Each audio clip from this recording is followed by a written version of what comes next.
The following lesson is linked to Learning Outcome 4, Language.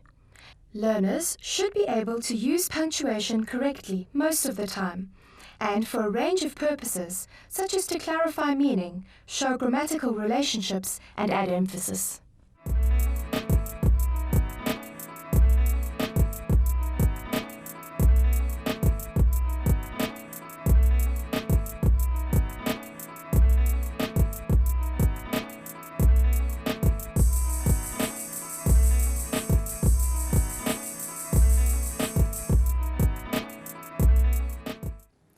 Now, we're already aware of an overall process which is necessary to edit texts properly, and we're going to look at that process again in a couple of minutes.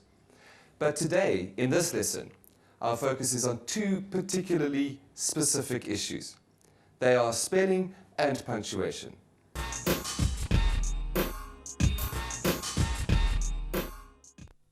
By the end of this lesson, you will be able to address some common spelling errors. Secondly, you'll identify the function of punctuation. And thirdly, you'll be able to address some common errors in punctuation. Let's begin by looking at the process of editing again and decide where we'll fit into it today. You'll remember that we need to reread our own work or read someone else's text closely. Then we must check the overall structure and logic. And thirdly, we need to identify and correct specific errors. So we're going to be looking specifically at the errors which people make in spelling and punctuation. Now, obviously, we can't look at all possible spelling and punctuation errors, but we will focus on those which are common, those which you and I make relatively often. Look at these three words: to, and two. Whom of you knows exactly the different meanings of these three words? I've used them to illustrate a particular set of errors which we make in spelling. They're called homophones, words which sound the same but are spelt differently. Often words sound the same. Their spellings are very different. I'm going to say three words now: there, and there. Now, not much difference exists in the pronunciation of those words, but if we were to put them in sentences, you'd easily tell the difference between them. Have a look at them in print. There, and there. The moment these words are in sentences, it's going to be easy to tell which is which. They're going on holiday as a family. Look over there, it's a leopard. Their house was at the river's edge. So you have to be careful of words which sound exactly the same. Think of it's and it. It's without the apostrophe is the possessive. It indicates ownership. And it's with the apostrophe indicates a shortening of the words it is. Look at the illustration, a herd of cows and someone that heard music. Which spelling would you use? Think about it. Always, you must be sure that you're using the correct form of the word in your writing, or check for the correct form of the word when you're reading someone else's. Here are a few more examples of this type of homophone error. Seen and seen.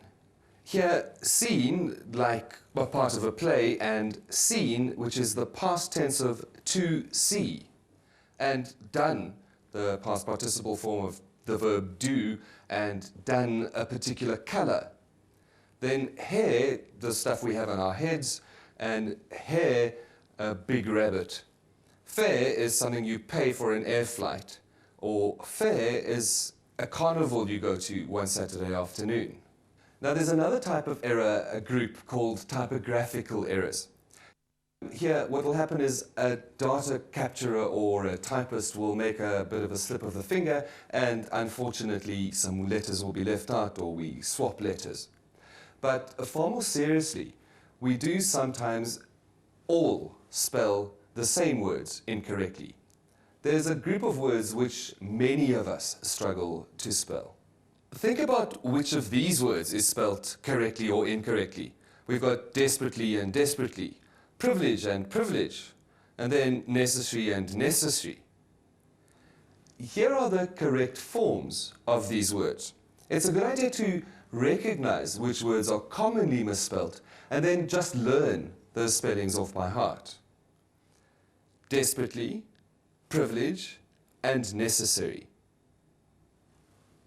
Now here are some more commonly misspelled words. See if you can identify which one is correctly spelled. We've got flight versus flight and night versus night. I'll show you which are the ones that were spelled correctly. Flight and night.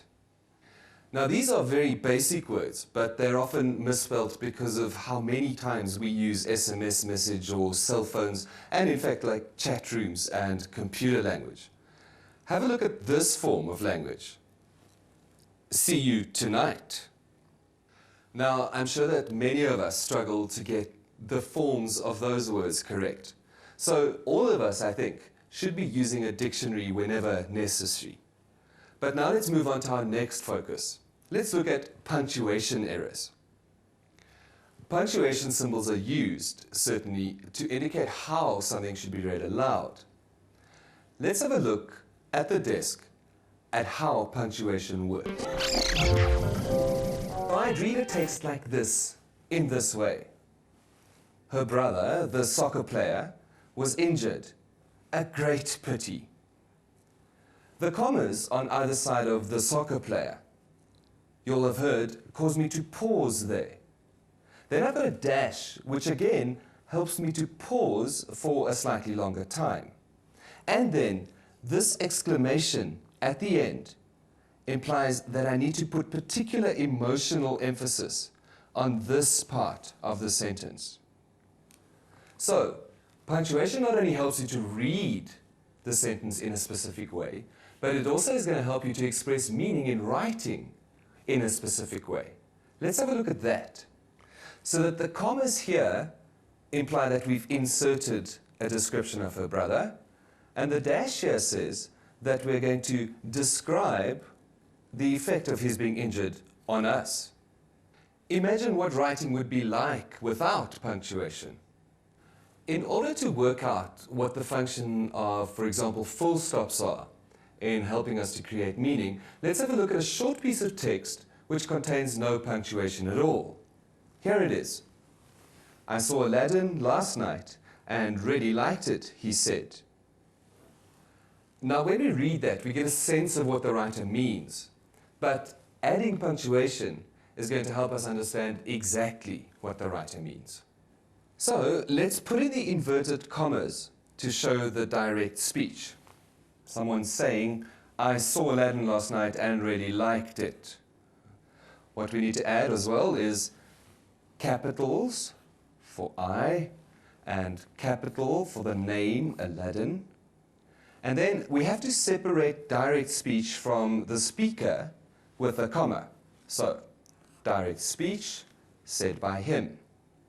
Finally, what we need to do is put in a full stop to indicate that we finished our sentence. And then we must underline the title of the film.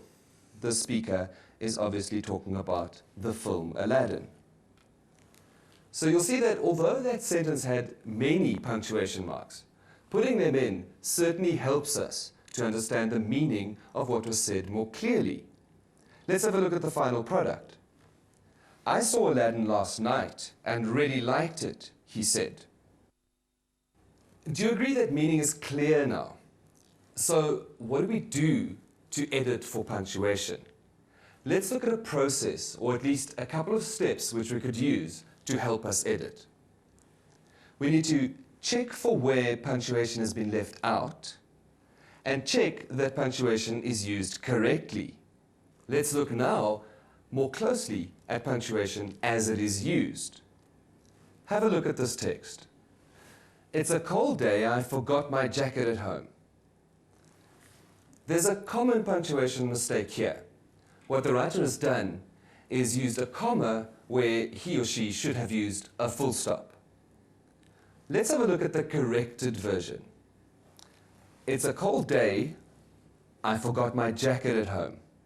So here, the two components are written as separate sentences. This is correct as they are two separate sentences. Each has its own subject and its own verb. Forgot, is. Incidentally, you need to know that this is called the comma splice error. The comma splice error is when two sentences ought to be separated by a full stop, not by a comma. Certainly this comma splice error is often going to be used by your teachers in tests and exams, so be aware of how it works. Then there are also other punctuation symbols which people often use quite strangely. Here are some of those: the dash, the semicolon, the colon, the apostrophe. Remember these. I'm sure that most of you are fine with the ordinary punctuation symbols, the commas, the full stops, that sort of thing, capital letters. But those less common ones need to be familiar to you too. So join me when we look at them in our extension lesson.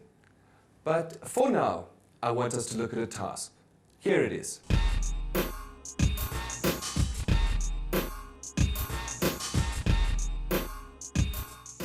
Which of these options would be the best corrected version of this sentence?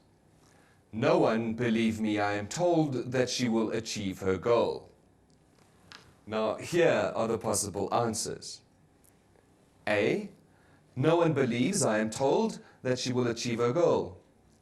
No one believes, I am told, that she will achieve her goal. Remember that you're looking for spelling and punctuation errors. That's what we looked at in this lesson. Now, thanks for joining me, and do remember that we're going to be looking at sentence construction in our next lesson. See you then.